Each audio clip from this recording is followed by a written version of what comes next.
ఈరోజు దేవుడు నిన్ను తన సన్నిధిని నడిపించాడు.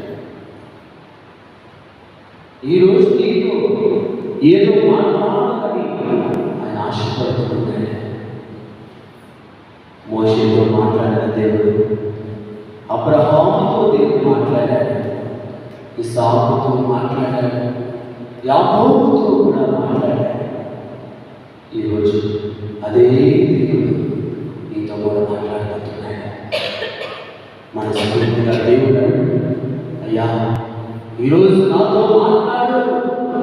యాకోబు అంటున్నాడు, ప్రభువా ఈరోజు కనుక నీవు నన్ను దీవించలేదంటే నేను నిన్ను వదిలిపెట్టలేవా? ఈరోజు నువ్వు నన్ను ఖచ్చితంగా దీవించాలా, ఈరోజు నన్ను ఖచ్చితంగా ఆశీర్వదించాలని యాకోబు యథార్థంలో ప్రభుని అడిగాడు. ఆ పట్టుదలతో ప్రార్థన చేసుకోవాలి. ముందుగా మనం దేవుడిని సమర్పించుకొని ఆ గొప్ప దేవుని అడుగుదామా? అయ్యా నువ్వు మాట్లాడే దేవుడు కదా, మాటలు కాదు, గొప్ప కాదు, నాతో మాట్లాడు, నీ స్వరమును నాకు వినిపించు. ఎన్నోసార్లు నీ స్వరం విన్నాను, కానీ నాలో ఏ మార్పు రాలేదయ్యా. ప్రతి ఆదివారము నీ సన్నిధానానికి వస్తున్నాను, పూజలో పాల్గొంటున్నాను, వాక్యాన్ని వింటున్నాను, కానీ ఎక్కడ వేసిన మొక్కలు అక్కడే ఉండిపోతున్నాను. ఈరోజు నీ వాక్యం కదిలించాలి, నీ వాక్యంతో నాలో కదలికలు కావాలి. ప్రార్థన చేసుకో కుమారుడు. మాట్లాడే దేవుడవు నీవు, మాట్లాడని చెట్టు నీవు కావు. మాట్లాడే దేవుడవు నీవు, మాట్లాడని చెట్టు నీవు కావు. మాట్లాడే దేవుడవు నీవు. యేసయ్యా యేసయ్యా యేసయ్యా యేసయ్యా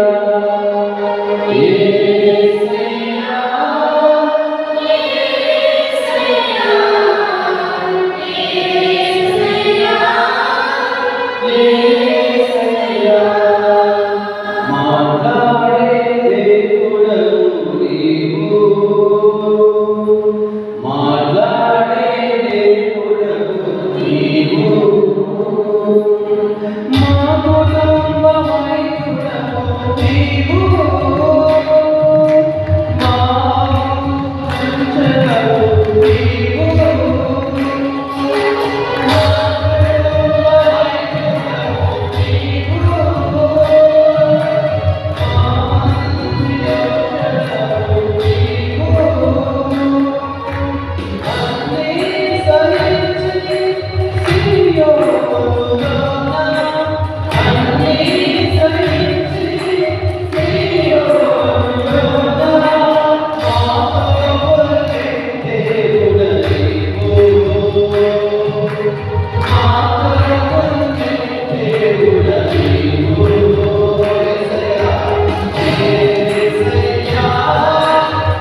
నిత్య సహాయ మాత, నిత్య సహాయ మాత, నిత్య సహాయ మాత, చేతులు వందనం, స్తోత్రం, తండ్రి వందనం, తండ్రి స్తోత్రం, ఆత్మదేవా వందనం, ఆత్మదేవా స్తోత్రం, దేవదేవా వందనం, దేవదేవా స్తోత్రం, మమ్ము నడిపించు దేవా వందనం, మమ్ము కాపాడు దేవా వందనం, మమ్ము రక్షించు దేవా వందనం, మమ్ము పోషించు దేవా వందనం, మమ్ము జ్ఞానమిచ్చు దేవా వందనం,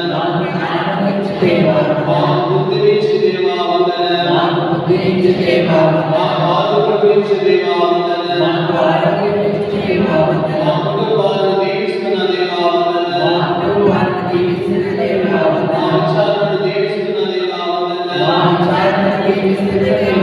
Praise the Lord. Praise the Lord. Hallelujah. Hallelujah. Hallelujah. సంతోషంగా వాళ్ళు చప్పట్లు కొడుతూ దేవుని వందనాలు చేస్తున్నారు. ప్రియమైనటువంటి దేవుని పిల్లారా, మనందరం కూడా తపస్సు కాలంలో ఉన్నాం. తపస్సు అంటే ధ్యానం, ధ్యానించడం, తపస్సు చేయడం అంటే ధ్యానం చేయడం. ఏది ధ్యానం చేయాలి, ఎన్ని రోజులు ధ్యానం చేయాలంటే 40 రోజుల పాటు మనం ధ్యానం చేయాలి. ఏం ధ్యానం చేయాలి అని అంటే, యేసు ప్రభు నా కోసం పొందబోతున్నటువంటి ఆ శ్రమలు, గాయములు, బాధలు, ఆయన పడినటువంటి ప్రతి కఠోరమైన శ్రమను ఈ 40 రోజుల పాటు నేను ధ్యానిస్తూ నా జీవితం ముందుకు కొనసాగించాను. మరి దేవుడు ఎందుకు ఇచ్చాడు 40 రోజులు నాకు అని మనం ప్రశ్న వేసుకుంటే, దేవుడు ఎందుకు ఇచ్చాడంటే ఆయన శ్రమలను, గాయములను ధ్యానిస్తూ ఆయనకు మరింత దగ్గర కావడానికి ఆయన తపస్సులను అనుగ్రహించాడు. చెప్పగలుగుతూ దేవుడు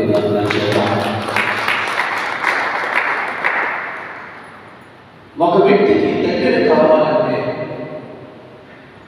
మరో వ్యక్తి ఏం చేస్తున్నాడు అంటే అప్పుడప్పుడు మాట్లాడితే దగ్గర కాలేడు.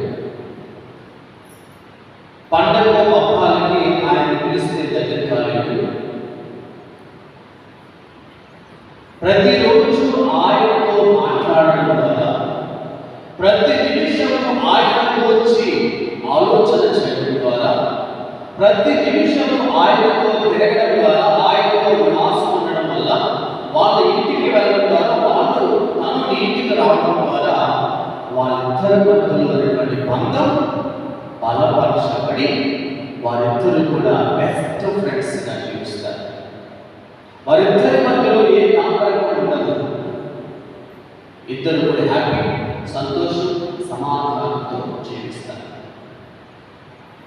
అదేవిధంగా దేవుడు కూడా ఈ 40 రోజులు కూడా దేవుడు మనకు ఇచ్చినటువంటి కాలము అనుగ్రహ కాలము లేదా కృపా కాలము అంటారు. ఈ కృపా కాలంలో దేవుడికి అతి దగ్గర కావడానికి, దేవుడికి అతి సమీపంలో ఉండటానికి దేవుడు ఈ 40 రోజులు కూడా మనకు దయచేస్తాడు. మామూలుగా అయితే ఈ 40 రోజులు కూడా మనం ధ్యానించమని తిరుసభ మనకి ఇచ్చేటటువంటిది 3 అంశాలు. ఒకటి ప్రార్థన, రెండవది ఉపవాసం, 3 దానం. ఈ మూడింటిని కూడా మనం తూచా తప్పకుండా ఈ 40 రోజులు కనుక మనం పాటిస్తే దేవుడు మనల్ని ముందుకు రాబోతున్న రోజుల్లో ద్వారా ఆశీర్వదిస్తాడు, దీవిస్తాడు, అభివృద్ధి చేస్తాడని వాక్యం ద్వారా దేవుడు సెలవిస్తున్నాడు. హల్లెలూయా, హల్లెలూయా, హల్లెలూయా. అయితే దేవుడు కదా, నేను ధ్యానించగా ప్రభువా, ప్రతి ప్రసంగికుడు కూడా, దేవుడు సువార్తను ప్రకటించే ప్రతి దైవ సేవకుడు ఏదో ఒంటిగా ప్రార్థన చేయకుండా, లేకపోతే ప్రసంగం చెప్పే ముందు దేవుడితో మాట్లాడకుండా, దేవుడి యొక్క దర్శనాన్ని అడగకుండా, దేవుడి నుంచి అనుమతి తీసుకోకుండా ఏ దైవ సేవకుడు కూడా ఈ పీఠం దగ్గర నిలబడి వాక్యాన్ని బోధించాడు. అదేవిధంగా నేను కూడా నా గదిలో ప్రార్థన చేసుకుంటూ ప్రిపేర్ అవుతున్నప్పుడు, ఈ తపస్సు కాలంలో నేను ఏం చేయాలి ప్రభువా, నీ బిడ్డలకు ఏం బోధించాలి అని అడిగినప్పుడు దేవుడు నాకు చూపించింది ఏంటంటే, ఏమిటి ఆ మార్గాలు ఏంటి? ఈ తపస్సు కాలంలో దేవుడికి మరింత దగ్గర కావాలంటే ఎటువంటి మార్గాన్ని అనుసరించాలి? నెంబర్ 1, మొదటి మార్గము ప్రార్థన ద్వారా నేను నా దేవుడికి దగ్గరగా అవుతూ ఉంటాను. నెంబర్ 2, హృదయ పరివర్తన చెందడం ద్వారా నా దేవుడికి దగ్గర అవుతాను. నెంబర్ 3, శోధనలను వస్తున్నటువంటి శోధనలన్నింటినీ కూడా ఎదుర్కొనడం ద్వారా నా దేవుడికి దగ్గర అవుతాను. చెప్పబడి దేవుడు అందుకని దేవుడు ప్రార్థన చేయడం ద్వారా దేవుడికి నేను దగ్గర అవుతాను. అందుకని భక్తుడు అంటాడు, ప్రార్థన చేసేవాడు పాపం చేయలేడు, పాపం చేస్తున్నవాడు ప్రార్థన చేయలేడు. రెండు వ్యతిరేకం. అందుకని ప్రార్థనలో లేనటువంటి వాడు ఏం చేస్తాడంటే లోకానుసారమైన ఆలోచనలతో జీవిస్తాడు. ఇంట్లో టీవీ ఆడుతుంది, దివ్యవాణి ఛానల్ పెట్టబడింది, వీడు లోకానుసారంగా ఉన్నాడు కాబట్టి ఆ దివ్యవాణి ఛానల్ అంటే ఇంట్లో రాగలిగిన ఛానల్స్ మార్చేస్తాడు. ఎందుకంటే వాడికి పడదు. ప్రార్థనకు దూరమైన వాడికి దేవుడు అంటే పడదు, ప్రార్థన అంటే పడదు, పూజ అంటే పడదు. అందుకే పూజకు వచ్చిన ఎక్కడో కూర్చుంటాడు, ఏదో వెనకకి వెళ్ళిపోతాడు, కానీ వాడు మాత్రం దేవుడి దగ్గర రాలేడు. ఎందుకంటే లోకానుసారంగా ఆయన జీవితంలో ప్రార్థన అనేది కరువైపోయింది. దేవుడు పిల్లరా, ప్రార్థన ద్వారానే దేవుడికి మనము దగ్గర అవుతామండి. ప్రార్థన లేకపోతే దేవుడు మనం దూరమైపోతాం. ఆ ప్రార్థనే మనల్ని పరలోకాన్ని ఐక్యపరుస్తుంది. యేసు ప్రభువు యొక్క తన జీవితంలో 33 సంవత్సరాలు పూర్తిగా జీవించాడు. ఈ 33 సంవత్సరాలు కూడా తండ్రికి అడ్డుకొని, తన తండ్రికి కనెక్ట్ అయిపోయి, తన తండ్రితో ఏకీభవిస్తూ ఏ పని చేస్తున్నా ప్రతి పనికి ముందు, పని తర్వాత, కార్యానికి ముందు, కార్యానికి తర్వాత తను ఎప్పుడు కూడా తన తండ్రితో మాట్లాడేవాడు. తన తండ్రితో చెప్పుకునేవాడు, తండ్రి శిష్యులు ఎత్తుకోబోతున్నాను, ఆశీర్వదించు. తండ్రి పలానా ప్రాంతానికి వెళ్ళబోతున్నాను, స్వార్థ మాట్లాడకు, ఆశీర్వదించు.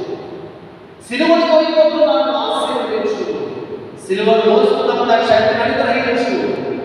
కొరడాలతో కొడుతున్నప్పుడు నా శక్తిని అనుగ్రహించు. సిలువలో వేలాడుతున్నప్పుడు నా శక్తిని అనుగ్రహించు. గెస్తెమనే తోటలో వెళ్ళినప్పుడు కూడా ఆయన ఏడ్చి కన్నీళ్ళు కాచడం వల్ల ఆయన కన్నీళ్ళంతా రక్తదారుడిగా మారిపోయాడు. బాధపడుతూ తండ్రి, ఈ పాత్ర అనేటువంటి శ్రమలను నా నుంచి తొలగించు, నేను తట్టుకోలేనయ్యా అన్నాను. తర్వాత ఇది నా ఇష్టం కాదు, నీ ఇష్టం కాదు. తన జీవితాంతము కూడా ప్రార్థన ద్వారా తన తండ్రికి కనెక్ట్ అయిపోయాడు. తన తండ్రితో ఐక్యం కలిగి ఉన్నాడు.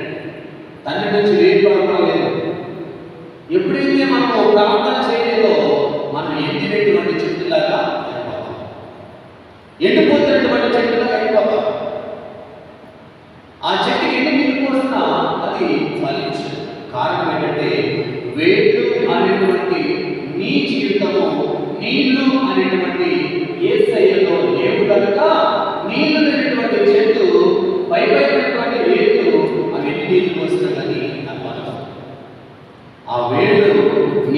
నీళ్లలో నీళ్ల అంచులకు వెళ్ళిపోయి ఆ నీళ్లు నీకు పగులుతూ ఉంటే నిరంతరం ఆ చెట్టు వికసిస్తుంది, పండ్లు కాస్తుంది మరియు కాయలు కాస్తూ ఉంటుంది. అందుకని దేవుడు ఈ 40 రోజులు తింటే మనం దేవుడి దగ్గర కావాలని మనం చేయవలసిన నెంబర్ 1 ఏంటంటే మనం ప్రతి నిత్యము కూడా ప్రార్థనలో ఉంటున్నాం. మనం భోజనం చేయకపోయినా చేసినా చేయకపోయినా, పడుకున్నా పడుకోకపోయినా, బయటకు వెళ్ళినా వెళ్ళకపోయినా, డబ్బులున్నా లేకపోయినా, ఆకలితో ఉన్నా లేకపోయినా, ఎలా ఉండినా కానీ ఏ స్థితిలో ఉన్నా కానీ నీవు మాత్రం ప్రార్థన చేయడము ఆపనే. మరి దేవుడికి ఏ ప్రార్థన ఇష్టమండి అని అంటే 3 రకాలైన ప్రార్థన దేవుడికి ఇష్టం. కొంతమంది కూర్చొని ప్రార్థన చేస్తారు, కొంతమంది పడుకొని ప్రార్థన చేస్తారు, కొంతమంది నిలబడి ప్రార్థన చేస్తారు, కొంతమంది ఊగుతూ ప్రార్థన చేస్తారు. అవన్నీ కూడా ప్రార్థనలే. కానీ దేవుడు మెచ్చే, దేవుడు ఇష్టపడేటువంటి ప్రార్థన ఏంటంటే 3 రకాల ప్రార్థన. నెంబర్ 1 మోకాళ్ళ ప్రార్థన, నెంబర్ 2 కన్నీటి ప్రార్థన, నెంబర్ 3 విశ్వాస ప్రార్థన. హల్లెలూయా హల్లెలూయా హల్లెలూయా హల్లెలూయా హల్లెలూయా. ప్రార్థన వినువాడా, నా కన్నీరు తుడచువాడా, స్వస్థతనొసగువాడా, స్తోత్రము యేసయ్యా. ప్రార్థన వినువాడా, నా కన్నీరు తుడచువాడా, స్వస్థతనొసగువాడా, స్తోత్రము యేసయ్యా. నీ వల్లే కరుణలా ఒక మాట చాలునయ్యా. నీ వల్లే కరుణలా ఒక మాట చాలునయ్యా. అయ్యా ఒక మాట చాలునయ్యా. అయ్యా ఒక మాట చాలునయ్యా. ప్రార్థన వినువాడా, నా కన్నీరు తుడచువాడా, స్వస్థతనొసగువాడా, స్తోత్రము యేసయ్యా. ప్రార్థన వినువాడా, నా కన్నీరు తుడచువాడా, స్వస్థతనొసగువాడా, స్తోత్రము యేసయ్యా. స్తోత్రము యేసయ్యా. స్తోత్రము యేసయ్యా. Praise the Lord. హల్లెలూయా హల్లెలూయా. కాబట్టి దేవుడు మనం ప్రార్థన చేస్తాం, కానీ ప్రార్థన దేవుడికి ఇచ్చినట్లుగా, దేవుడికి నచ్చినట్లుగా మనం ప్రార్థన చేయాలి. కొంతమంది దేవుడికి నచ్చే ప్రార్థన మోకాళ్ళ ప్రార్థన. మోకాళ్ళ ఎవరు ప్రార్థన చేసి ఆశీర్వాదం పొందుకున్నారు, దేవుడి చేత దీవించబడ్డారంటే దేవుడి బిడ్డగా సొలొమోను మహారాజు దేవుడి ముందు మోకరించి 2 చేతులు పైకి లేపి ఆయన ప్రార్థన చేస్తున్నాడు. ఎవరు ప్రార్థన చేస్తున్నాడంటే, ప్రభువా నీవు నాకు ఇచ్చినటువంటి ఈ ప్రజలందరినీ కూడా నడిపించడానికి నాకు కావలసినటువంటి జ్ఞానమును దయచేయి. హల్లెలూయా హల్లెలూయా. నీ ప్రజలందరూ నడిపించాలంటే నాకు జ్ఞానం లేదు, నీ ప్రజలు నడిపించాలంటే నాకు వివేకం లేదు, నీ ప్రజలు నడిపించాలంటే కనుక నాకు జ్ఞానం అవసరం. జ్ఞానం లేకపోతే నీ ప్రజలు నడిపించలేదు కదా. దేవుడు అంటున్నాడు, ఆశ్చర్యపోయాడు, నేను ఎవరిని అడిగినా ఇప్పటి వరకు నాకు డబ్బు కావాలి ప్రభువా, ఆస్తి కావాలి ప్రభువా, భూములు కావాలి ప్రభువా, నగలు కావాలి ప్రభువా, వస్త్రాలు కావాలి ప్రభువా, వైశ్వర్యం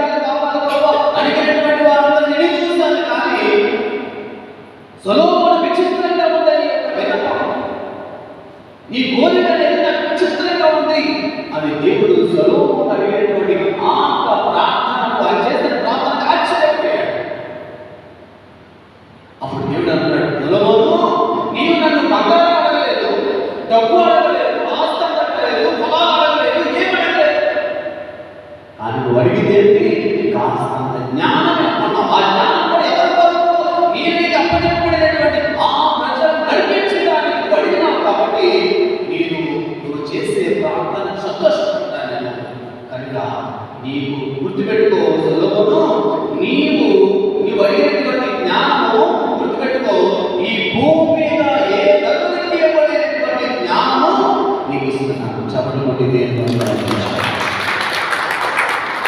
ఏ నరునికి ఇవ్వలేని జ్ఞానం నీకు ఇచ్చేస్తున్నాను. మరియు అడిషనల్ గా ఏమి ఇస్తున్నానంటే సిరి సంపదలు కూడా నీకు ఇచ్చేస్తున్నాను. చూడండి దేవుడు, సొలొమోను ఏమి చేయాలి? మోకాళ్ళ మీద నుండి మనస్ఫూర్తిగా చేయడం బయటకి ప్రార్థన చేసుకుంటాడు. మనం ఎప్పుడైతే కొంతమంది వచ్చేసి చర్చిలోకి వచ్చి కూర్చునిపోయి చక్కగా ఎలా ఉంది, ఏదో ఆ కాళ్ళు చేతులు కట్టేసినట్టుగా ఎలా ఉంది, కనీసం పితపత్రం కూడా వేస్తుంది. పితపత్రం కూడా షార్ట్ కట్ పితపత్రంలో చెప్పకుండా వేసేది. దేవుడు మంచి చేతులు ఇచ్చాడు. చేతులు లేని వాళ్ళు వేస్తారంటే దానికి అర్థం వాళ్ళు ఏదైనా చేతులు లేవు కాబట్టి ఎట్లా అనుకోవాలి పాపం. కానీ దేవుడు చక్కని చేతులు ఇచ్చాడు. ఆ చేతులు రావు చర్చలకు వచ్చాడు. అది బయట మాత్రం గొడవపడడానికి, బయట ఇతరులు పడడానికి, ఇతరులు దూషించడానికి చేతులు లేవలేని చేతులు లేచుకుంటాయి. ఆ టైంలో అది చర్చలకు వచ్చిన తర్వాత ఇతరులు కూడా ఇలా వేసుకోవడానికి కూడా చేతులు మందికి ఎట్లానే షార్ట్ కట్ ఇలా షార్ట్ కట్ వేసుకున్నటువంటి జీవితాన్ని కూడా అన్ని కూడా షార్ట్ కట్ అయిపోతాయి.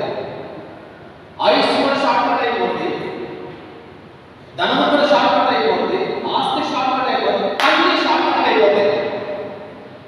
కాబట్టి దేవుడి విషయంలో మనం పరిపూర్తిగా అందుకే దేవుడు అంటాడు, నీ దేవుడిని యెహోవాను పూర్ణ హృదయంతో, పూర్ణ శక్తితో, పూర్ణ బలంతో ప్రేమించు, సేవించు, ఆరాధించు అంటాడు.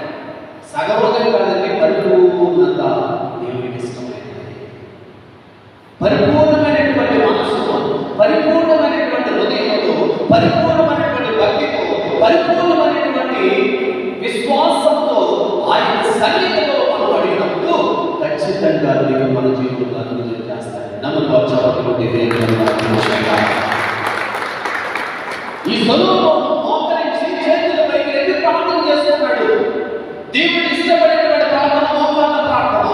ఆయన మోకాళ్ళ మీద ప్రార్థన చేయగా దేవుడు ఆయన కోరికను నెరవేర్చాడు. ఇంకొక వ్యక్తి ఉన్నాడండి, దానియేలు రోజుకి 3 సార్లు తన గదిలో మోకాళ్ళ మీద ఉండి చేతులు పైకి లేపి ఆయన ప్రార్థన చేసుకున్నాడు. ఎన్నిసార్లు? రోజుకు 3 సార్లు. ఎంత సమయము? గంటల కొద్ది ప్రార్థించాడు. గంటల తరబడి ప్రార్థన చేసేవాడు. అందులో కొంతమంది ఈ భూమి మీద కొంతమంది ఉన్నారండి, 5 నిమిషాల ప్రార్థన, 10 నిమిషాల ప్రార్థన, మా అయితే 4 నిమిషాల ప్రార్థన సమయం పెట్టుకుంటారు. కానీ టీవీ చూడడానికి గంటగా ఇంకో గంట చూద్దాం, ఆ సీరియల్ అయిపోతుంది ఒక గంట సేపు. మనం దేనికి సమయం ఎక్కువిస్తున్నాము? నేను దేవుని బిడ్డను కాబట్టి నా ఆత్మీయ జీవితం అలా ఉంది, ప్రతిరోజు బస్సు వేసుకోవాలా? నేను దేవుని బిడ్డ కాబట్టి నా దేవుడితో మాట్లాడగలుగుతున్నానా? నా దేవుడితో సమయం ఇవ్వగలుగుతున్నానా? నా దేవుడితో కూర్చోగలుగుతున్నానా? దేవుడి మందిరానికి వెళ్ళగలుగుతున్నానా? శుక్రవారం కానీ, ఆదివారం కానీ, మంగళవారం కానీ దేవుడి సన్నిధికి వెళ్ళగలుగుతున్నానా? దేనికి ఎక్కువ సమయం ఇస్తున్నాను? హల్లెలూయా, హల్లెలూయా, హల్లెలూయా. దేవుడా, బైబిల్ గ్రంథంలో మోషేను దేవుడు గొప్పగా దీవించాడు. ఎందుకు మోషేను దీవించాడంటే తన ప్రజలకు నాయకుడిగా దేవుడు ఆయన ఆశీర్వదించాడు. తన ప్రజలను ఐగుప్తు దేశానికి విడిపించడానికి తీసుకుని వస్తే మోషే ఆ గుడారంలో పెట్టబడినటువంటి మందసం ముందు మోషే ఇతర ప్రజలందరూ కూడా ఆ గుడారంలో వెళ్ళి ఒక గంట సేపు, 2 గంటల సేపు ప్రార్థన చేసుకుని వెళ్ళిపోయేవాళ్ళట. కానీ యెహోషువ మాత్రము ఆ గుడారంలో ఉండి ఆ గుడారంలో మర్చిపోయి ఆ గుడారంలో గంటల తరబడి ఉండడం వల్ల ఇశ్రాయేలు ప్రజలకు వాగ్దానం నడిపించే ఆ గొప్ప గొప్ప అవకాశం దేవుడు ఇచ్చాడు. చెప్పండి కొద్ది మోషేను ప్రార్థించగా మన్నాను కురిపించితివి. మోషేను ప్రార్థించగా మన్నాను కురిపించితివి. యెహోషువ ప్రార్థించగా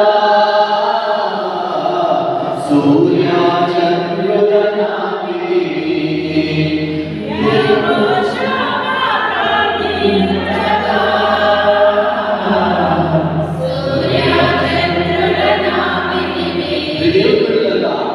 దేవుని సన్నిధిలో మందసము ముందు గంటల నుండి కనబడేవాడు వాక్యం ఏం చెప్తుందంటే యెహోషువ మాత్రము ఆ గుడారాన్ని మందసాన్ని వదిలిపెట్టి బయటికి వెళ్ళలేదు అని వాక్యం చెప్తుందండి. అంటే దేవుని విషయం అంత సీరియస్ గా ఉంటాడు, ప్రార్థన విషయం అంత సీరియస్ గా ఉంటాడు. ఏనాడైనా మనం ఉన్నామా ఒక 5 నిమిషాలు ప్రార్థన చేసుకుని వస్తాం, ఇంకో 10 నిమిషాలు ప్రార్థన చేసుకుంటాం, ఇంకొక 20 నిమిషాలు మనసు ముందు నిలబడతాం, ఇంకొక 10 నిమిషాలు మనసు ముందు మోకాళ్ళ మీద ప్రార్థన చేసుకుంటాం అని మనం అంటాము. ఒక 10 నిమిషాలు సీరియల్ అయిపోతాయి, ఒక 20 నిమిషాలు సినిమా అయిపోతాయి. దేవుడి విషయంలో సాకు చెప్తారు కానీ లోక విషయంలో మనం సాకు చెప్తాం. ఇది సరైనది కాదు. నువ్వు చెప్పగలగాలి. ఎవరు ఫోన్ చేసినా నువ్వు నన్ను డిస్టర్బ్ చేయమాకు. ఒక గంట సేపు మందిరంలో ఉండాలా. చాలా మందికి ఫోన్లు వస్తాయి, బయట ఉన్నప్పుడు ఫోన్లు ఏమి రావాలి, మందిరంలో ఉన్నప్పుడు ఫోన్ వస్తాయి. ఎందుకంటే సాధారణ తెలుసు వీడు ఎంత స్టడీగా ఉంటాడో, వీడు చర్చకి వెళ్తాడు కదా, ఎంత స్టడీగా ఉంటుందో నేను చూస్తా, ఎంత కాన్సన్ట్రేషన్ పెడతాడో దేవుడి విషయంలో నేను కూడా చూస్తానండి. వాడు ఏం చేస్తాడంటే కావాలని డిస్టర్బ్ చేస్తాడు, మెసేజ్ రాపిస్తాడు. చర్చలో కూర్చున్నప్పుడే టింగ్ అని మెసేజ్లు వస్తాయి. చర్చలో ఉన్నప్పుడే మెసేజ్లు వస్తాయి, చర్చలో ఉన్నప్పుడే ఇంపార్టెన్స్ కాల్స్ వస్తాయి, చర్చలో ఉన్నప్పుడే వైబ్రేషన్స్ వస్తాయి. అన్నీ మన మైండ్ దేవుడి మీద ఉండకుండా డిస్టర్బ్ చేయడానికి సాతాను వాడు అనేక రకాలుగా మనం డిస్టర్బ్ చేస్తాడు. డిస్టర్బ్ చేస్తే వాడు సాతానండి. మనం డిస్టర్బ్ కావాలి. లోక విషయంలో డిస్టర్బ్ అయినా కానీ, దేవుడి విషయంలో కానీ, భక్తి విషయంలో కానీ, ప్రార్థన విషయంలో కానీ మనము మాత్రం డిస్టర్బ్ కాకూడదు. మనం డిస్టర్బ్ అయ్యామా వాడు గెలిపిస్తున్నాడు, డిస్టర్బ్ కాలేదా దేవుడి విషయంలో మనం దేవుడిని గెలిపిస్తున్నాడు. చెప్పండి కొద్ది దేవుడు దానియేలు రోజు 3 సార్లు ప్రార్థన చేశాడు, గంటల కొద్ది ప్రార్థన చేశాడు. చూడండి, మోషేకు యెహోషువకు తేడానే. మోషేకు కొద్దిసేపు ప్రార్థన చేసుకునేవాడు, కానీ యెహోషువ మాత్రం గంటల తరబడి ప్రార్థన చేస్తాడు. గంటల తరబడి మందసం ముందు కూర్చున్నటువంటి యెహోషువ సూర్యుడిని చంద్రుడిని ఆపేశాడు. ఒక మనిషి ఉండి ప్రార్థన చేస్తే సూర్యుడు ఆగిపోయాడు, చంద్రుడు ఆగిపోయాడు. ఎంత గొప్ప శక్తి దేవుడు. ఆ శక్తి అంటే ఎక్కడిది? ప్రభువు కూర్చొని వల్ల, ప్రభువు గంటల తరబడి కూర్చొని ఆయన శక్తిని పొందుకొని, ఆయన అభిషేకం పొందుకోవడం వల్ల ఆ అభిషేకంతో కూడినటువంటి ప్రార్థన, ఆ దేవుడి శక్తితో కూడినటువంటి ప్రార్థన వల్ల సూర్యుడు ఆగిపోయాడు, చంద్రుడు ఆగిపోయాడు. మరియు ఎరువులో గోడలు ఊలిపోయాయి. ఇదంతా యెహోషువ అద్భుత కార్యాలు, ఎవరో చేయనటువంటి ఆశ్చర్యపోయినటువంటి కార్యాలు కేవలం దేవుడు యెహోషువ ద్వారానే చేశాడు. మోషే ద్వారా కొన్ని మాత్రమే చేశాడు, కానీ యెహోషువ ద్వారా మనం ఊహించినటువంటి కార్యాలు చేయగలిగాడు దేవుడు.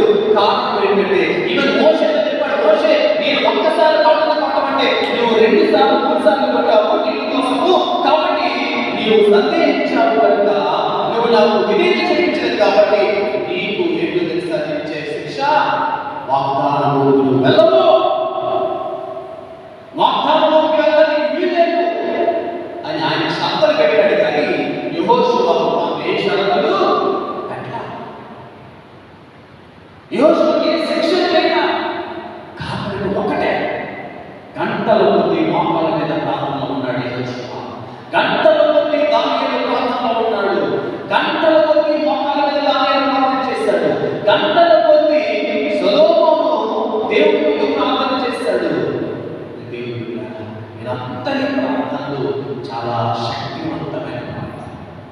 దేవుడు వారు చేసే ప్రార్థనకు విన్నాడు. ఎందుకంటే ఆయనకి ఇష్టమైనటువంటి ప్రార్థన మోకాళ్ళ ప్రార్థన. యేసువా వందనం, యేసువా స్తోత్రం, తండ్రి వందనం, తండ్రి స్తోత్రం. మరి ఇంకొక ఆయన పేతురు.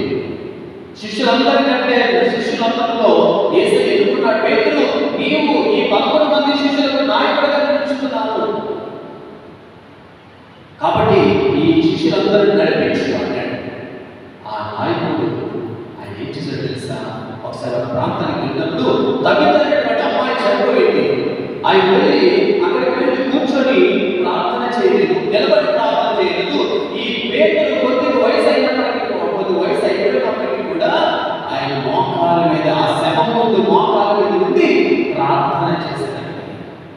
ప్రార్థన చేయగా యేసు నామములో తగ్గగా లేచి నడుమనగానే ఆ అమ్మాయి, మరణించిన అమ్మాయి జీవంతో లేచినట్టుగా వాక్యం కలుగుతుంది. చెప్పలు ఈ విధంగా ప్రతికుంటారు. మోకాల ప్రార్థనలో ఎంతో శక్తిగా వీళ్ళందరూ కూడా మోకాల మీద దండం కొట్టి ప్రార్థన చేయడం వల్ల వారి జీవితంలో వచ్చినటువంటి ప్రతి సమస్యలు తొలగింపబడ్డాయి. వారి జీవితంలో అద్భుతాలు చూసారు. ఆ జీవితంలో ఆశ్చర్యపోయేటువంటి కార్యాలు వారి జీవితంలో జరిగినాయని దేవుడు వాక్యం ద్వారా సెలవిస్తున్నాడండి. రెండవది దేవుడు కన్నీటి ప్రార్థన కూడా దేవుడికి ఇష్టమండి. కన్నీటి ప్రార్థన.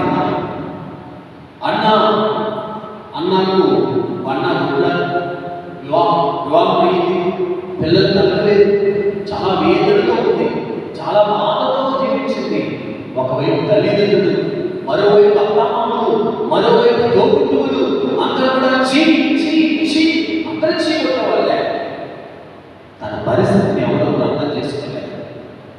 ఆమె ఒకటే అనుకుంది, నాకు వివాహం జరిపించింది దేవుడు, నాకు ఈ కుటుంబాన్ని ఇచ్చింది దేవుడు, నాకు మన మానవ జీవితాన్ని ఇచ్చింది దేవుడు, కాబట్టి నాకు సంతానం కలుగజేసేది కూడా నా దేవుడని ఏం చేసింది తెలుసా? ప్రతిరోజు పని చేసుకోవడం, వెళ్ళిపోయి ఆ యెరూషలేము దేవాలయంలో మోకాల మీద కూర్చొని వెక్కి ఏడుస్తూ గంటల కొద్ది ఏడ్చుకుంటూ కన్నీటితో ప్రార్థన చేశారు. అలా కొన్ని రోజులు ప్రార్థన చేయగా కన్నీరు కాల్చి ప్రార్థన. దేవుడు ఎప్పుడు కన్నీళ్ళు వస్తాయో తెలుసండి, మనలో ఉన్న బాధను మనం ఎప్పుడైతే గుర్తుపెట్టుకుంటామో, అది ఆరోగ్య సమస్య కావచ్చు, సంతాన సమస్య కావచ్చు, వివాహ సమస్య కావచ్చు, ఉద్యోగ సమస్య కావచ్చు, లేకపోతే ఆ అప్పుల సమస్యలు కావచ్చు, ఏ సమస్య అయినప్పటికీ కూడా ఆ సమస్యను కనుక మనము దేవుడి ముందు మోకరించినప్పుడు, ఆ సమస్యను మనం గుర్తించినప్పుడు, అది గుర్తుకొచ్చినప్పుడు వెంటనే మనకి కళ్ళ నీళ్ళు వస్తాయి. అలా నీళ్ళతో కూడినటువంటి ప్రార్థన, కన్నీరు కాల్చి చేసినటువంటి ప్రార్థనలో చాలా శక్తి కాగుతుందని వాక్యం కలుగుతుందని అందరూ కూడా ఆయన ధ్యానం చేస్తారు. అందరూ కూడా అమ్ముతున్నారు, నీకు సంతానం కలదు, నువ్వు చెడుకుంటావు, నువ్వు వేస్ట్, వ్యర్థమైన దానివి, నీవు శపించబడ్డావు, నువ్వేదో పాపం చేసావు, నీకు సంతానం లేదని చాలా మంది ఆమె దూషించారు. ఆమె ఎవరు అర్థం చేయక ఆమె క్లోజ్ వేశారు. అందరూ కూడా ఏ శుభకార్యాలు రానివ్వలేదు. కానీ దేవుడు అందరూ తను శపించారు, నువ్వు వేస్ట్ దాన్ని దోషి వేస్తే దేవుడు మాత్రము తను చేసినటువంటి ఆ కన్నీటి ప్రార్థన, ఎన్నో రోజుల తరబడి కాచినటువంటి కన్నీటి ప్రార్థన ఆ దేవుడు గుర్తించి ఆ కన్నీటి ప్రార్థనను స్వీకరించుకొని ఆయన ఏం చేశారంటే ఆమె సంతానం అడిగితే గొప్ప సమూహేది ప్రార్థనే తన గర్భం నుంచి దేవుడు వేశాడని చెప్పగలిగితే దేవుడు మరొక వ్యక్తిని చూస్తున్న హిజ్కియా తనకు జబ్బు చేసిందండి. హిజ్కియాకు జబ్బు చేసింది, చాలా రోగంతో పడ్డాడు. దేవుడు చెప్పాడు, హిజ్కియా ఇక నీ జీవితం అయిపోయింది, నీవు ఇక బ్రతకవు, నీ బ్రతకైపోయిందక, నువ్వు జీవించలేదక, ఇక రేపు మామ నీ ప్రాణాలు ఉంటాయి, రేపు మామ నువ్వు మరణించవలసిందే, కాబట్టి నువ్వు సిద్ధపడు, నీ మరణానికి సిద్ధపడి చెప్పగానే హిజ్కియా గోడ వైపు తిరిగి పడుకొని ఏడ్చి ప్రభువా నేను చేసిన తప్పుదాలు ఏమంటే మన్నించయ్యా, నేను చేయటువంటి తప్పుదాలు చేయను ప్రభువా, నేను ఇంకా జీవించాలనుకుంటున్నాను, నా దయచేసి నా ప్రాణాలు నిలబెట్టండి ప్రభువా అని ప్రార్థన చేశాను. దేవుడు అంటున్నాడు, హిజ్కియా, నీ కన్నీటిని చూశాను, నీ వ్యాపారం చూశాను, నువ్వు దుఃఖపడడం చూశాను, నీవు ఎంతగా కన్నీటి కాచి ప్రార్థించావో నేను గమనించాను. కాబట్టి నీ చేసేటువంటి కన్నీటి ప్రార్థనకు నేను కరిగిపోయానయ్యా. కరిగిపోయి నేను ఏం చేస్తాను తెలుసా, నీకు ఇంకొక 15 సంవత్సరాలు నీ ఆయుష్ను పెంచుతున్నాను అన్నాడు. చెప్పండి దేవుళ్ళారా, మనకి అందరం లేచినబడ్డామని ఒక్కసారి అందరూ లేచినబడ్డామా? లేచినబడి 2 చేతులు పైకి లేపి ప్రార్థన చేసుకోవాలి. ఈరోజు దేవుడికి అతి దగ్గర కావడానికి దేవుడు మనకి ఇస్తున్నటువంటి మొదటి మార్గం ప్రార్థన. బిడ్డ, నువ్వు ప్రార్థిస్తున్నావా? నీవు ప్రార్థించే బిడ్డగా అనుకుంటున్నావా? మోకాళ్ళ ప్రార్థన నాకు ఇష్టం, కన్నీటి ప్రార్థన నాకెంతో ఇష్టం, విశ్వాసంతో కూడిన ప్రార్థన నాకెంతో ఇష్టం. బిడ్డ, ప్రార్థన చేయలేకపోతున్నావా? సోమరిగా ఉంటున్నావా? ప్రార్థించలేక అలసిపోతున్నావా? నీ సొంత పనులలో సతమతమవుతూ ఎప్పుడు చూసినా పని ప్రార్థనా జీవితానికి దూరం అవుతున్నావా? ప్రార్థన చేసుకో. యేసయ్య పలుకుతున్నాడు, దానియేలు మోకాళ్ళ మీద ప్రార్థించాడు, ఆయన ప్రార్థన దేవుడు ఆలకించాడు. సొలొమోను మోకాళ్ళ మీద ప్రార్థించాడు, ఆయన ప్రార్థన దేవుడు ఆలకించాడు. అన్న మోకాళ్ళ మీద కన్నీటి కాచి ప్రార్థించింది, ఆమె ప్రార్థన దేవుడు ఆలకించాడు. నీ ప్రార్థన దేవుడు ఆలకించలేదని బాధపడుతున్నావా? నీ ప్రార్థనకి ఎప్పుడు సమాధానం వస్తుందని చింతిస్తున్నావా? ప్రార్థన చేసుకో, అడిగితే ప్రార్థన శక్తి నాకు దయచేయగా. ప్రార్థించలేకపోతున్నాను, ఇదివరకు ప్రార్థించినట్టుగా నేను ప్రార్థించలేకపోతున్నానయ్యా. నాకు ప్రార్థన చేసే మనసు నీవు, ప్రార్థనలో ఉండేటువంటి శక్తిని నాకు ఇవ్వమయ్యా. ప్రార్థించకపోతే నా జీవితం కదా, ప్రార్థించకపోతే నా జీవితం ఎండిని అనాదిగా మారిపోతుందయ్యా. ప్రార్థించే శక్తి నన్ను దయచేయండి. ప్రార్థన చేసుకో, మార్పే ఈ సమస్యలు దేవుడు కనిపించుకుని ప్రార్థించుకోవాలి. ప్రార్థన ద్వారా సమస్యలు తొలగిపోకూడదు. ప్రార్థన చేయడం ద్వారా జీవితంలో అద్భుతాలు చూస్తాము. ప్రార్థన జీవితం ద్వారా దేవునికి దగ్గరగా జీవించగలుగుతాము. ప్రార్థన చేయడం ద్వారా, మోకాళ్ళ ప్రార్థన, కన్నీటి ప్రార్థన ద్వారా దేవుడికి ఆయన దృష్టి నీ మీద ఉంటుందని వాక్యం ద్వారా దేవుడు సెలవిస్తున్నాడు. కనుక కళ్ళు వస్తుంది ప్రార్థన చేసుకోవాలి. ప్రార్థన శక్తి నాకు కావాలయ్యా, నీ పరలోక అభిషేకం నాకు కావాలయ్యా. ప్రార్థన చేసుకోవాలి. మార్తే ఎవరు కళ్ళు తరుగుతుంది ప్రార్థన శక్తిని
అభిషేకం కావాలయ్యా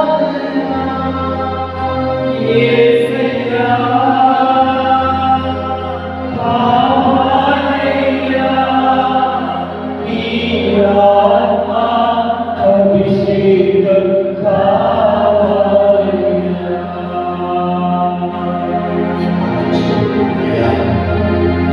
నాకు ప్రార్థించే వరకు దయచేయండి. ఈ మధ్యన సరిగా ప్రార్థనలో ఉండలేకపోతున్నాను. ప్రార్థన చేసుకోవాలనే ఆలోచన కూడా నాకు రావట్లేదు. కొద్దిసేపు దేవాలయంలో కూర్చుంటారనే ఆలోచన రావట్లేదు. దానియేలు వలె, యేసయ్య వలె, దావీదు వలె, అన్నా వలె, యెహోషువ వలె ప్రార్థించే శక్తితో నన్ను నింపండి. నన్ను నింపండి.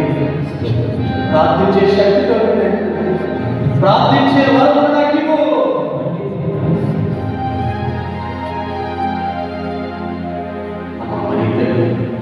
ఈ మధ్యస్థ ప్రార్థన ద్వారా నాకు ప్రార్థించి ఆ గొప్ప వరంతో నన్ను నింపమని 52 సార్లు చేత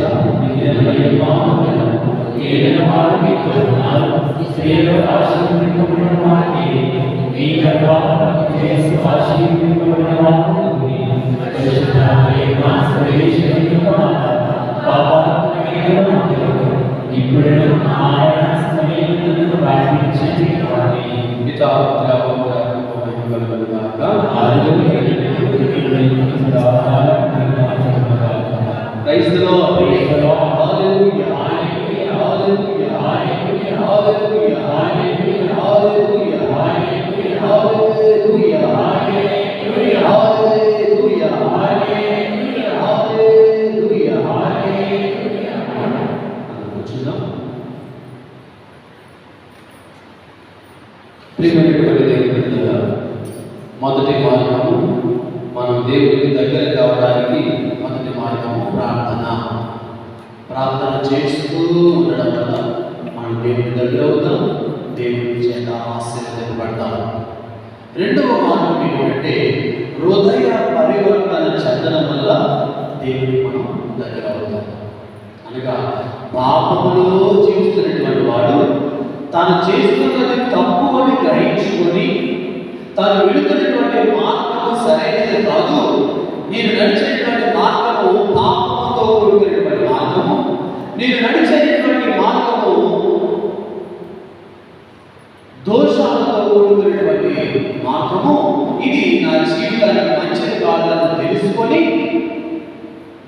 మనసు కలిగి దేవుడి వైపు నడవడమే హృదయ పరివర్తన. చపలు కొట్టి దేవుని దేవుడు పెట్టారా? ఒకసారి యేసయ్య అంజూరపు చెట్టు వైపు చూశాడు. అంజూరపు చెట్టు వైపు చూస్తే అంజూరపు చెట్టు ఎండిపోతుంది. ఆ ఎండిపోతున్నటువంటి చెట్టుని అది చూస్తే అలాగే కానీ కాయలు కారణం ఫలాలు ఏమైనా దాంట్లో 2-3 సార్లు చూసినటువంటి అర్థం ఉంది. సంవత్సరాలు గడుస్తున్నా కానీ ఆ చెట్టు ఫలాలను ఇవ్వట్లేదు. ఫలాలు ఇవ్వలేనటువంటి ఆ చెట్టును యేసయ్య చూసి ఈ చెట్టు ఎండిపోకుండా చెట్టు ఎండిపోయింది. మరొకటి తండ్రిదేవుడు చెప్తున్నాడు, యేసయ్యను పిలిచి, కుమారా, తోటలో ఎన్ని చెట్లు నాటాడు కదా, ఏ కొన్ని చెట్లు మనం వేసినట్టుగానే ఉన్నాయి కానీ ఆ చెట్లు ఎండిపోతున్నాయి. అనవసరంగా ఒక సమయం వేస్ట్ చేస్తున్నాం వాటి గురించి. కొన్ని చెట్లు చక్కగా ఫలాలు ఇస్తున్నాయి, కొన్ని చెట్లు ఆకులు ఉన్నాయి, కొన్ని చెట్లు ఫలాలు ఇస్తున్నాయి, హ్యాపీ, సంతోషమే. కానీ కొన్ని చెట్లు వాటిని వెలివేసినా ఉపయోగం లేదు, నీళ్లు పెట్టినా ఉపయోగం లేదు, అవి ఫలాలు పట్టలేదు. కాబట్టి ఒకటి గుర్తుపెట్టుకో కుమారా, ఈ చెట్టులు ఏ చెట్లు అయితే ఫలాలు పట్టలేదో, ఏ చెట్లు అయితే ఫలించట్లేదో ఆ చెట్లన్నీ కూడా నరికి పాడే. పైకి నాకు పట్ల ఇరికి నరికి పాడేసి దాన్ని నిప్పట్టించేసి అవి ఇంకా బూడిదగా చెట్టు అన్నాక ఫలాలు ఇస్తేనే ఆ యజమానికి సంతోషం. ఇప్పుడు ఎదిగినటువంటి కొడుకు కానీ కూతురు కానీ ఏ పని చేయకుండా ఇంకా తల్లిదండ్రుల యొక్క రక్తాన్ని పీల్చుకొని ఇంకా తండ్రి మీద ఆధారపడుతూ కొంతమంది ఉన్నారండి. పెళ్ళిళ్ళు అయినప్పటికీ కూడా, పిల్లలు ఉన్నప్పటికీ కూడా ఇంకా అమ్మ డబ్బులు పంపి, నాన్న డబ్బులు పంపి అని అమ్మ నాన్న మీద ఆధారపడి జీవించుకోవచ్చు. సో దేవుడు వాక్యం సాధిస్తున్నాడు. దేవుడు చెబుతున్నటువంటి గొప్ప సత్యము, మనం ఫలాలు ఇవ్వకపోతే తల్లిదండ్రులు అయ్యో పెళ్లి చేసినా కానీ ఇంకా నా మీద ఆధారపడుతున్నారేంటి, మా అమ్మాయిని పెళ్లి చేసినా కానీ ఇంకా డబ్బులు అడుగుతుంది దేవుడికి, వాళ్ళు కష్టపడి లేదా, వాళ్ళ వయసులో ఉన్నారంటే కష్టపడచ్చు కదా, మేమంటే ముసలివాళ్ళు అయిపోయాము. అలాగా ఎదుగుచ్చినటువంటి కూతురు కొడుకులు ఇంకా వాళ్ళ మీద తల్లిదండ్రులు ఆధారపడుతున్నటువంటి తల్లిదండ్రులు ఆధారపడుతుంటే ఆ తల్లిదండ్రుల యొక్క వేదన అంతా ఎంత ఉంటుంది. చిన్నప్పుడు చదువుకున్నప్పుడు మా మీద ఆధారపడ్డాడు, కానీ ఇప్పుడు కష్టపడేటువంటి వయస్సు, కష్టపడాలి, ఫలాన్ని సాధించాలి, డబ్బు సంపాదించాలి, తన కుటుంబానికి కోసమైనా వాడు కష్టపడాలని వాళ్ళు బాధపడుతూ ఉంటారు. కానీ కొంతమంది కొడుకులు కూతురు సోమరులు బద్దకస్తులు, సోమరులు ఇంకా తల్లిదండ్రుల మీద ఆధారపడుతున్నారు. మరి మనుషులైనటువంటి తల్లిదండ్రులే ఇటువంటి పని పాట లేకుండా గాలి తిరుగుతున్న కొడుకులు కూతురు చూసి ఎంత బాధపడతారో, అటువంటిది దేవుడు మనల్ని ఫలించి అభివృద్ధి పడుతుంటే మనం ఏ ఫలాన్ని ఇవ్వకుండా మనం అలా ఒట్టి మోడులాగా, ఒట్టి ఎండిపోయినటువంటి చెట్టులాగా ఉండిపోతూ ఉంటే దేవుడికి ఎంత బాధ కలుగుతుందండి. అప్పుడు యేసయ్య మనందరూ నిలబడి మాట్లాడుతున్నాడు, తండ్రి ఇంకొక అవకాశం ఇవ్వు, ఈ ఒక్క సంవత్సరం నాకు ఇవ్వు, ఈ ఒక్క సంవత్సరం అడిగిస్తే ఏ చెట్టులైతే ఎండిపోయాయో ఆ చెట్టులన్నీ కూడా నేను ప్రత్యేక శ్రద్ధ తీసుకుంటాను, ఆ చెట్టులన్నింటినీ కూడా నీళ్లు పెడతాను, ఆ చెట్టులకు చక్కగా పాలు తీస్తాను, ఆ చెట్టులకు సరైనటువంటి కాలంలో మందు వేస్తాను, నీళ్లు పెడతాను, అప్పటికీ కూడా అవి ఫలించకపోతే ఇక నీ ఇష్టం, నువ్వేం చేసినా ఫలం ఇవ్వని చెట్టులెల్లా నరకబడి అగ్నిలో పారవేయును.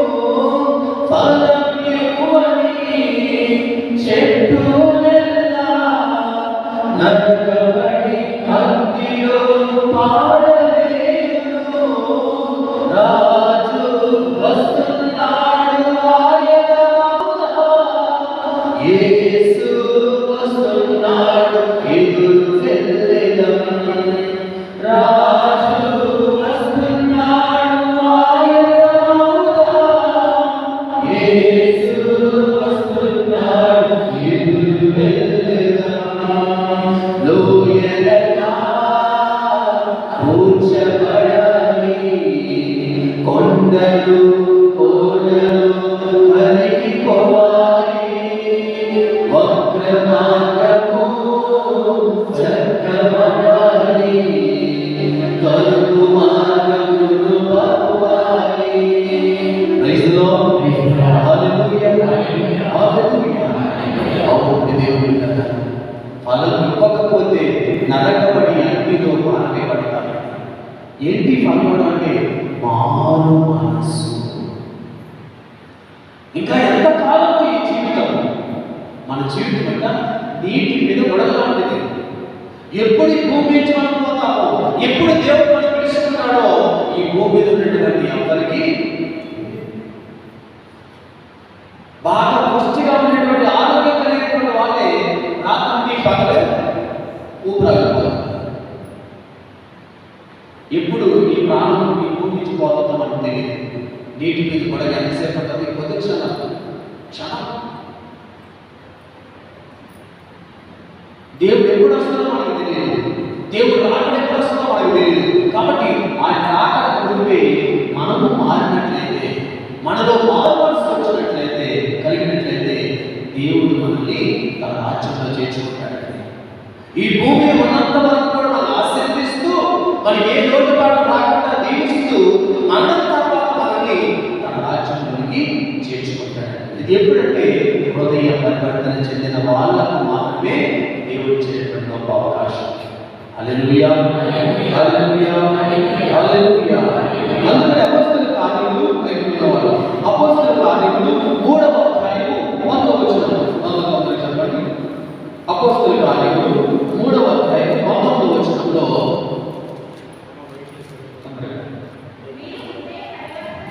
చాలా జాగ్రత్తగా మీరు హృదయ పరివర్తన చెంది దేవుని వైపు మరలిన ఎడల ఆయన మీ పాపములను చూడండి. మీరు కనుక మారు మనసు పొంది మీ పాపాలను కనుక ఒప్పుకొని ప్రభువు వైపు వచ్చినట్లయితే కనుక ఆయన తప్పుదలను మన్నించి మిమ్మల్ని నూతన వ్యక్తులుగా మార్చేస్తారు. చెప్పండి కొట్టి దేవుని ఆయన వైపు తిరగా. ఇప్పుడు వరకు లోకం వైపు తిరిగాము. ఇప్పుడు అయ్యో ఇది చెడు మార్గము, ఈ చెడు మార్గం వెళ్ళకూడదు, ఈ చెడు మార్గంలో వెళ్ళాలంటే కనుక నేను నరకానికి పోలేకపోతాను, నా దేవుడు నా ఆశీర్వదించాడు, ఏ దేవుడు నాకు దొరకదు, కాబట్టి ఆ చెడు మార్గాన్ని వదిలిపెట్టి ఇప్పుడైనా. కానీ రోజు స్నానం చేస్తే, రోజు చదువు గుర్తుకొని స్నానం చేస్తే అందరూ మన దగ్గరికి వస్తారు. హ్యాపీ, సంతోషం, మంచి వాసన.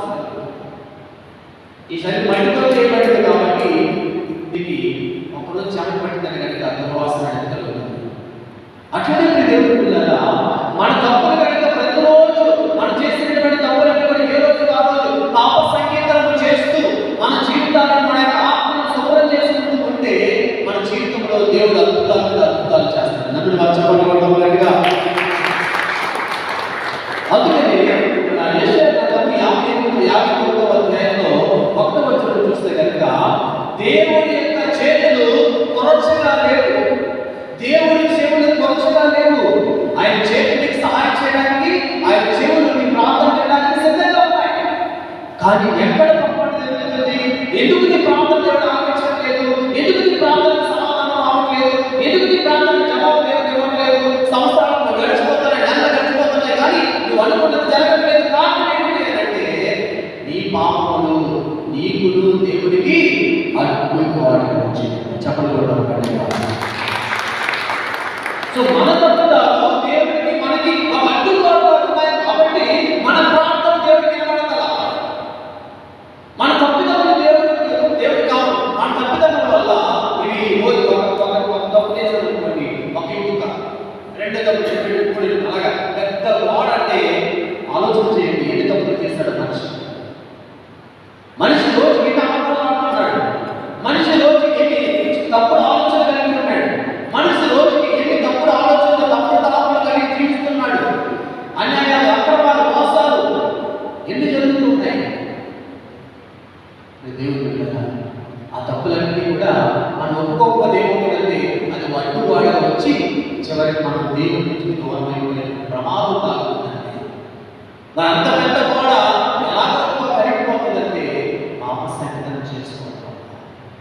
అభిషేకించబడినటువంటి గురువుల దగ్గరికి వెళ్ళి తప్పుదలను ఒప్పుకొని ఆ పాపసంకటనలో మానవులను తప్పులు ఒప్పుకొని ప్రభుత్వం కూడా మనం ఆయన పాదాలు పట్టుకొని అడిగితే కనుక ఖచ్చితంగా దేవుడు అంతర్గతాలను మన్నిస్తాడు, క్షమిస్తాడు. ఎందుకంటే ఆయన కరుణామయుడు, దయామయుడు, జాలి కలిగినటువంటి వాడు. ఆయన మన్నించే దేవుడు ఉన్నాడు. అందుకని మన తప్పిదం ఎవరైతే తప్పిదాన్ని ఒప్పుకోకుండా, ఎవరైతే మారు మనసు పొందకుండా ఇంకా తప్పుని తప్పు తీసుకుంటూ పోతారో వారికి దేవుడు వచ్చే సమాధానము ఈ ప్రార్థనను ఆలకించండి. నువ్వు ఎంత మొరపెట్టుకున్నా, ఎంత ప్రార్థన చేసినా, ఎంత ఉపవాసాలు ఉండినా, ఎంతగానో నువ్వు దీక్ష చేసుకున్నా, ఏం చేసినా కానీ నీ ప్రార్థన చేయడం రాదు. కారణం ఏంటంటే నువ్వు చేసినటువంటి తప్పులు అలాగే ఉంటాయి. నీలో ఇంకా మార్పు రావట్లేదు, నీలో ఇంకా మారు మనసు రావట్లేదు. ఎంతమంది చెప్పినా మారు, కొంతమంది ఎంతమంది చెప్పినా కానీ మారుతున్నాడు. వాళ్ళు మారుతున్నారు. రేపు మారుతారులే, ఎల్లుండి మారుతారులే, తర్వాత మారుతారులే, తర్వాత చూడాలని అంటున్నారండి. ఆ రేపు అనేది వాళ్ళ జీవితంలో. కొంతమంది ఎలా ఉంటారంటే మారక కుక్క తోక ఒక్కరండి. కుక్క తోక రాత్రంతా ఒక చెట్టుకి స్ట్రైట్గా కట్టి పెడితే మళ్ళా పొద్దుటికి అది ఎలా మళ్ళా ఎలా విధంగానే వచ్చేస్తుంది. సో కొంతమంది జీవితాలు రావాలి. ఒకసారి ఒక ఆయన అందరూ కూడా కుక్కలు పెంచుకుంటారు. అందరూ కుక్కలు కొంతమంది రకరకాల జంతువులు పెంచుకుంటారు చక్కగా ఇంట్లో. కొంతమంది చిలకలు, రామచిలుకలు పెంచుకుంటారు, సంతోషం. కానీ వెరైటీగా ఉండడానికి ఒక ఆయన పంది పెంచుకున్నాడు. ఏం పెంచుకున్నాడంటే పంది పిల్లలు పెంచుకున్నాడు అనమాట. పంది పిల్లలు పెంచుకొని ఆయన అనుకున్నాడు, ఎవ్వరూ చేయని పని చేస్తే నేను ఇమేజ్ బుక్లో ఎక్కుతా, అందరూ నేను న్యూస్ పేపర్లో కాపాడాలి, అందరూ నన్ను పొగడాలి అని అనుకుని పోయి మార్కెట్కి వెళ్ళి చక్కగా మరి పంది పిల్లలు తెచ్చుకున్నాడు. పంది పిల్లలు తెచ్చుకున్న తర్వాత దాన్ని ఏం చేశాడంటే, దానికోసం ఇప్పుడు ఇది నిగంగా ఆడాలి, తెల్లగా బాధపోవాలి, ఇది అక్కడక్కడ ఆనందంగా ఉంది అని చెప్పి మార్కెట్లో అవైలబుల్గా ఉన్నటువంటి ప్రతి క్రీమిని తెచ్చుకున్నారు. ఈ రోజుల్లో మన దేవుడు ద్వారా ఎక్కడ కూడా నల్లమొక్కలు కనపడాల, చూసుకోలేదు, ఎక్కడ కూడా నల్లమొక్కలు కనపడాలి, నలుపు అనేది లేదు చాలా మందిలో చూస్తే. కారణం ఏంటంటే బ్యూటీ పార్లర్ ఎక్కువైపోయాయి, బ్యూటీ పార్లర్ షాప్ అంటే ఎక్కువైపోయాయి, క్రీములు రుద్ది రుద్ది రుద్ది రుద్ది ఆ చర్మం కూడా వచ్చేటట్టుగా కారణమే ఆమె తల్లిగా ఉండేది, నల్లగా ఉండేది. ఇవి భర్త సంపాదించే సంపాదన 10,000 అయితే 6,000 రూపాయలకు నెలకి ఈ బ్యూటీ పార్లర్ అయిపోతున్నాయి. 10,000 6,000 రూపాయలకు బ్యూటీ పార్లర్ గడియేస్తుంది. నెల వారానికి ఒకసారి, రెండు వారాలకు ఒకసారి పోవడం, తెల్లగా మొహం చేసుకోవడం, మళ్ళీ ఈ చేతులు కాళ్ళు నల్లగా ఉంటాయి, ఒక మొహం ఒకటే తెల్లగా కనబడుతుంది. అంటే ఎన్ని క్రీములు అంటే కనుక ఈ వ్యక్తి ఈ పంది కోసం, పంది పిల్లల కోసం మార్కెట్లోకి వెళ్ళిపోయి రకరకాల క్రీములు, సబ్బులు తీసుకొచ్చేసారు. తీసుకొచ్చిన తర్వాత దాన్ని ఆలోచన చేస్తున్నాడు, దీనికి ఒక ఏసీ రూమ్ పెట్టాలా, ఏసీ రూమ్లో ఉండాలి, ఎక్కడ ఉండకూడదు అని ఏసీ రూమ్ చక్కగా ఏసీ రూమ్ పెట్టించాడు. దాని పక్క రూమ్లోనే ఆయనతో ఆ ఫ్యామిలీ పక్క రూమ్లోనేమో దానికోసం చక్కని రూమ్ ఏర్పాటు చేసుకున్నాడు. మళ్ళీ దాన్ని చూసుకోవడానికి ఒక పనివాడిని కూడా పెట్టాడు. దానికి స్పెషల్ ఫుడ్, స్పెషల్ ఆహారం, ప్రత్యేకమైన ఆహారం, ప్రత్యేకమైన వసతి, ప్రత్యేకమైన రూమ్, అన్ని ప్రత్యేకమైన స్పెషల్, అందరికీ స్పెషల్గా చూపించడానికి స్పెషల్ అని ఇస్తున్నాడు. ఏసీ రూమ్లో పెట్టాడు. ఇది కొన్ని రోజులకి రోజు కూడా పనివాడు చక్కగా చూసుకున్నాడు, సరైన సమయానికి భోజనం పెడుతున్నాడు, అన్ని కూడా చక్కగా ఉన్నాయి, భోజనం పెడుతున్నాడు, నీళ్ళు పెడుతున్నాడు, తర్వాత క్లీన్ చేస్తున్నాడు, శుభ్రం చేస్తున్నాడు. ఒకరోజు రాత్రి వేళలో ఈ యజమానుడు పడుకుంటే రాత్రి వేళలో బర్రమని సౌండ్ వస్తుందంట. సౌండ్ వస్తుంటే ఏంటి సౌండ్ అని చెప్పేసి వెళ్ళి చూస్తారట. ఈ పంది పిల్ల అది తన శరీరాన్ని వాడికేసి రుద్దుకుంటుందన్నమాట. వాడికేసి రుద్దుకుంటుందంట. రుద్దుకుంటే ఆ సౌండ్కి ఈ యజమానుడు వేసుకొని ఏమైంది చెప్పంటే అదేమో హ్యాపీగా అని ఆ వాడికేసి రుద్దుకుంటుందంట. రుద్దుకుంటుంటే ఈ యజమానుడికి అర్థమైంది, ఏంటి అదే పాపం ఈ పందిని ఎప్పుడు కూడా బయటకు తీసుకెళ్ళలేదు కదా, పాపం త్వరలో వచ్చేసి ఈ ఏసీలో కూడా బంధించేశారు పాపం, కాబట్టి దీనికి కొంచెం బయట తీసుకెళ్ళమని చెప్పి మార్కెట్ నుండి పెద్ద గొలుసు తీసుకొచ్చాడు. దానికి కుక్కలు కట్టే గొలుసులు, అదే పంది కట్టే పెద్ద గొలుసు తీసుకుని వచ్చాడు. రోజు జాగింగ్ తీసుకెళ్దాం అనుకున్నాడు. జాగింగ్ తీసుకెళ్దామని చెప్పి దానికి మెడ గొలుసు చేసి ఒక చేతితో పంది పిల్లలు పెట్టుకొని ఆ జాగింగ్ అని చెప్పి సాయంత్రం పూట వెళ్తూ ఉన్నాడు. వెళ్తుంటే ఒకరోజు వెళ్తున్నప్పుడు ఫోన్ వచ్చింది ఆయనకి. ఫోన్లో మాట్లాడుకుంటూ సాగుతూ వెళ్ళేసరికి ఈ చేతిలో ఉన్నది ఎప్పుడు జారిపోతుంది, ఈయన మాత్రం ఫోన్ అయిపోయిన తర్వాత ఎలా చూసుకునేది, కొలిసేది, పద్దెనిమిది కొలిసేది ఏంటప్పా ఎక్కడ పోయిందని చెప్పి వాళ్ళని ఆ ముందుకెళ్ళి చూస్తే ఎక్కడో మట్టి వాసన వస్తుంది. ఎక్కడో మట్టి వాసన వస్తుంది, ఆ పంది సౌండ్ చేస్తుంది, మట్టి వాసన వస్తుంది. ఆ చుట్టూ తిరిగి వెళ్ళి అక్కడ ఒక బురద ఉందన్నమాట. ఆ బురదలో వదులుతూ పంది ఎంజాయ్ చేస్తాడ.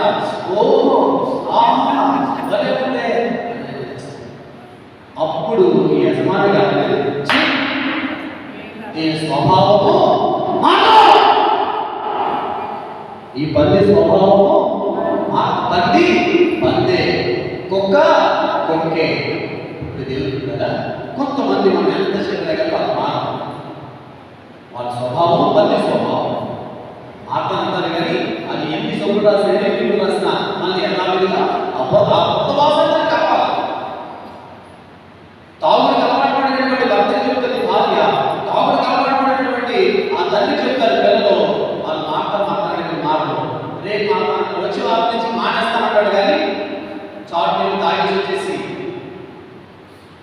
మాట తప్పుతారు, ఉండలేదు. ఆ బురద వాసనే బాగుంటుంది ప్రతిదాని. ఈ విధంగా ఎవరు చెడు అలవాటు కలిగినటువంటి వాళ్ళందరూ కూడా ఈ స్వభావం కలిగినటువంటి వాళ్ళు ఉన్నారండి. మార్పు రాదు వాళ్ళు. ఈ కుక్కతో ఒక పక్కలాగా ఆ పందులో దొరికినటువంటి ఆ పంది వలె ఆ స్వభావం కలిగి వారు జీవిస్తున్నారు. కాబట్టి వారి జీవితంలో మార్పు రావాలని దేవుడు వారి నుంచి కోరుకున్నాడండి. అందుకని దేవుడు ద్వారా ఆ మార్పు కలిగి మారు మనస్సు కలిగి ఎవరైతే దేవుడిని ప్రార్థన చేస్తారో వారి జీవితంలో అద్భుతాలు చేస్తారని 2వ రాజుల దినచర్య 7వ అధ్యాయం 14వ వచనం. 2వ రాజుల దినచర్య 7వ అధ్యాయం 14వ వచనంలో తొందరగా 2వ రాజుల దినచర్య 7వ అధ్యాయం 14వ వచనం. అంతటా ఉద్యోగులు జనులను కొందరిని ఎన్నుకొనగా రాజు వారిని 2 రథములపై నిలిపి, మీరు పోయి సిరియనుల శిబిరము మీద ఏమి జరిగినదో తెలుసుకొని రండని చెప్పాను. 2వ రాజుల దినచర్య 7:14 వచనంలో అక్కడ సొలొమోను మహారాజు ప్రార్థన చేస్తుంటాడు. ఏమంటే ప్రభువా, దేవుడు చెప్తున్నాడు, ఎవరైతే హృదయ పరివర్తన చెంది దేవుడి ముందు ప్రార్థన చేస్తారో వారి జీవితంలో వారు ఆశించినవి, వారు అనుకున్నవి అన్ని కార్యములు జరిగిస్తూ వారు ఏమి కావాలో వారి జీవితంలో అనుగ్రహిస్తానని ఆ వాక్యం ద్వారా దేవుడు సెలవిస్తున్నాడు. యేసు వందనం, యేసు స్తోత్రం, తండ్రి వందనం, తండ్రి స్తోత్రం. బైబిల్ గ్రంథంలో జక్కయ్య ఉన్నాడండి. బైబిల్ గ్రంథంలో జక్కయ్య తప్పు త్రోవలో నడుస్తున్నటువంటి వ్యక్తి, పాప మార్గంలో నడుస్తున్నటువంటి వ్యక్తి.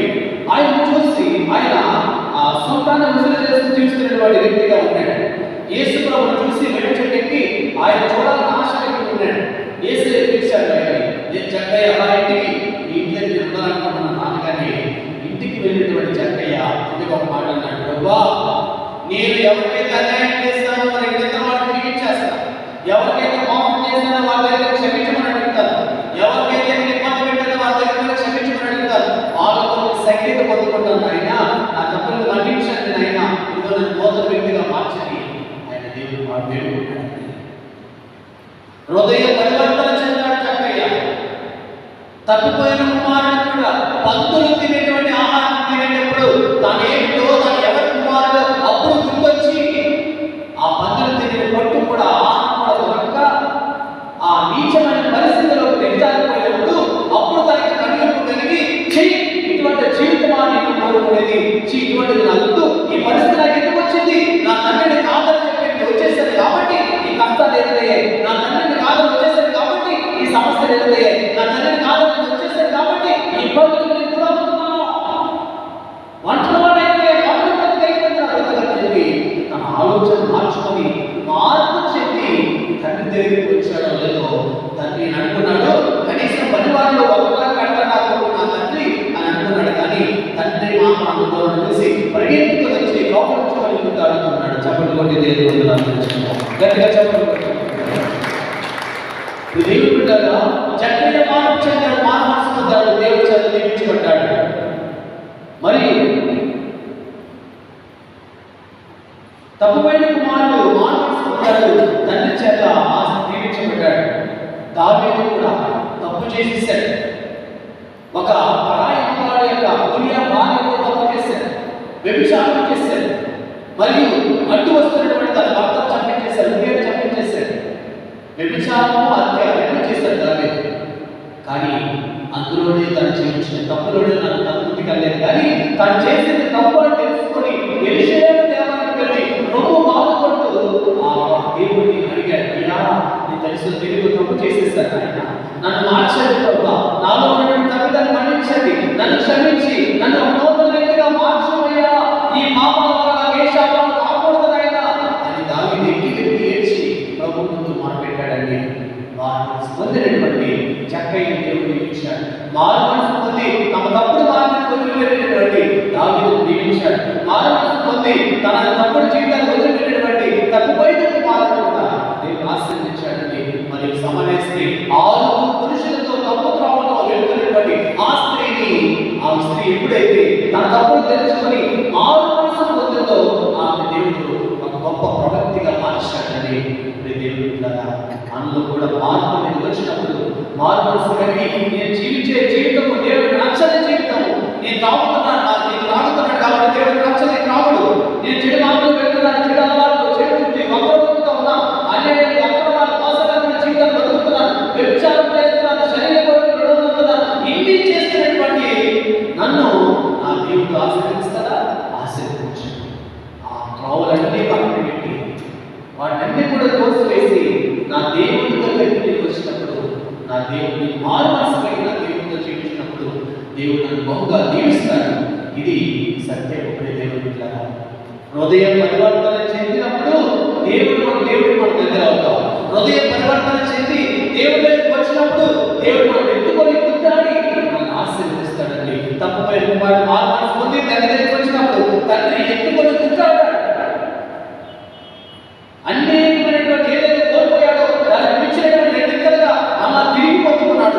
కుమారుడు తప్పుపై కుమారుడు మేలు బంగారం తొలగండి, మేలు వస్త్రములు తొలగండి, ఉంగరాన్ని తొలగండి, చేతులు వద్దజములు తొలగండి. నా కుమారుడికి తప్పిపోయిన వాడు నా కుమారుడు దొరికాడు, చనిపోయిన వాడు నా కొడుకు మళ్ళీ తిరిగి వచ్చాడు. ఎంత విధంగా చేశాడండి తండ్రి.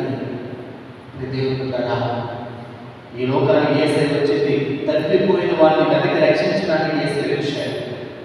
మరి మనము కూడా తప్పు పరిస్థితిలో ఉన్నామేమో ఈరోజు ఆత్మపరిశీలన చేసుకోవాలని మరి దేవుని బిడ్డలారా ఈ సమయంలో అందరూ కూడా లేచి నిలబడదాం. దయచేసి అందరూ లేచి నిలబడి ప్రార్థన చేసుకుంటామండి. కళ్ళు మూసుకుని ప్రార్థన చేసుకుంటాం. దేవుడు చెప్తూ ఉంటాడు, హృదయ పరివర్తన చెంది నా దగ్గరకు వచ్చిన వారిని నేను ఆశీర్వదిస్తానంటున్నాడు. మారు మనసు పొందితే నేను దీవిస్తానంటున్నాడు. మారు మనసు పొందకుండా నీ జీవితంలో ఏమి అనుకున్నా అదేమి జరగదంటున్నాడు. సమరయ స్త్రీ ఒక పాపపు స్త్రీ, ఆమె మార్పు చెందింది. గొప్ప ప్రవక్తిగా దేవుడు మార్పు చేశాడు. జక్కయ్య తప్పు త్రోవలో నడిచాడు, ఆయన మార్చివేసి ఏడే రక్షణ వచ్చాడు. తప్పుపోయిన కుమారుడు తండ్రిని కాలని గౌరవంగా వెళ్ళిపోయి బతకాలనుకున్నాడు. ఆయన తిరిగి రాగానే తండ్రి ఎంతగానో సంతోషపడ్డాడు. దావీదు తప్పు చేశాడు. పరాయి యొక్క భార్యతో తప్పు చేసి దేవునికి వ్యతిరేకంగా పాపం చేశాడు. కానీ తన తప్పును తెలుసుకొని మార్పు చెందాడు.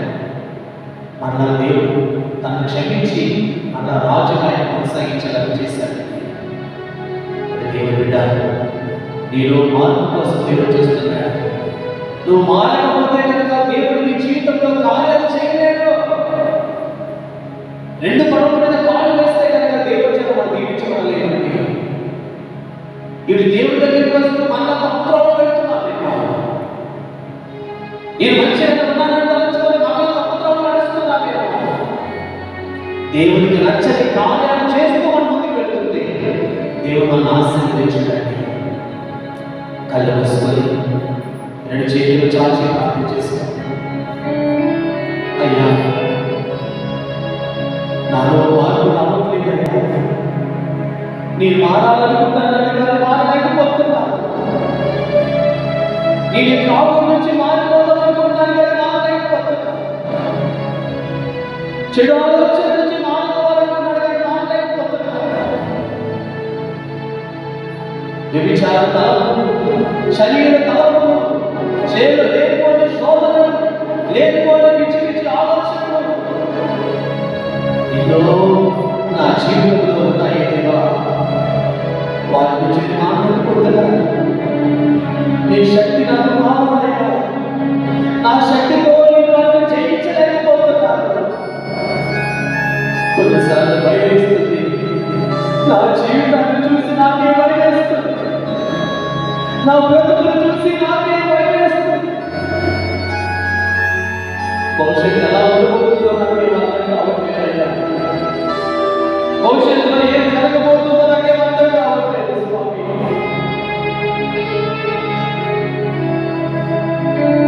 ఈ సేవ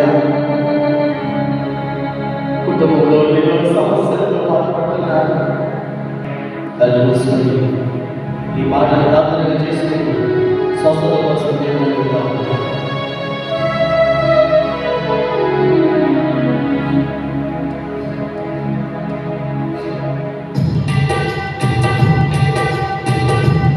చప్పటి కొడుకు సంతోషంగా గొప్ప దేవుడు అడుగుతామా?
అన్నాడు అపోస్తలుడు మరియు తల్లి పై గదిలో ప్రార్థన చేస్తుండగా వారందరికీ అగ్ని నాలుగు రూపంలో పరిశుద్ధాత్మ దేవుడు దిగి వచ్చి వారందరిని అభిషేకించినట్లుగా వారు మనం చూస్తున్నాం. ఈ సమయంలో అభిషేకించబడినటువంటి